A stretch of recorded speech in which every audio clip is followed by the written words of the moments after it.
યાત્રાધામ વીરપુર જલારામ ખાતે વીરપુર પોલીસ દ્વારા એક ભવ્ય લોક દરબારનું આયોજન કરવામાં આવ્યું હતું। આ દરબાર જિલ્લા પોલીસ વડા હિમકરસિંહના અધ્યક્ષસ્થાને યોજાયો હતો, જેમાં નાયબ પોલીસ અધિક્ષક ડોડિયા પણ ખાસ ઉપસ્થિત રહ્યા હતા। આ પ્રસંગે પોલીસ વિભાગ દ્વારા કરવામાં આવેલી સારી કામગીરી બદલ પોલીસ કોન્સ્ટેબલ તેમજ અન્ય કર્મચારીઓને પ્રમાણપત્ર આપી બિરદાવવામાં આવ્યા હતા, જે તેમની નિષ્ઠાવાન સેવાને પ્રોત્સાહન પૂરું પાડે છે।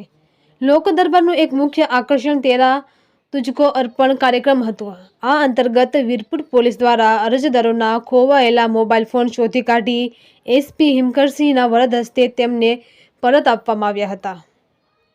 આ પહેલથી નાગરિકોમાં પોલીસ પ્રત્યે વિશ્વાસ અને સંતોષની લાગણી પ્રવર્તી હતી। નાયબ પોલીસ અધિક્ષક ડોડિયાએ પણ ઉપસ્થિત લોકોને પોલીસની કામગીરી અને કાયદાકીય જોગવાઈઓ વિશે તમામ માહિતી પૂરી પાડી હતી। કાર્યક્રમના અંતે વીરપુર પોલીસ સ્ટેશનના પીઆઈ એસજી રાઠોડ દ્વારા આભાર વ્યક્ત કરવામાં આવ્યો હતો। જિલ્લા પોલીસ વડા હિમકરસિંહે ઉપસ્થિત જનમેદનીને કોઈ પણ ગુનાહિત પ્રવૃત્તિ તેમજ માથાભારે શખ્સો વિરુદ્ધ જાણકારી આપવા માટે આહવાન કર્યું હતું। તેમણે પોલીસ દ્વારા થયેલી કામગીરી વિશે લોકોને માહિતગાર કર્યા હતા અને જાગૃત નાગરિક તરીકેની ફરજ અદા કરવા માટે પણ ફરમાન કર્યું હતું, જેથી સમાજમાં શાંતિ અને સુરક્ષાનું વાતાવરણ જળવાઈ રહે।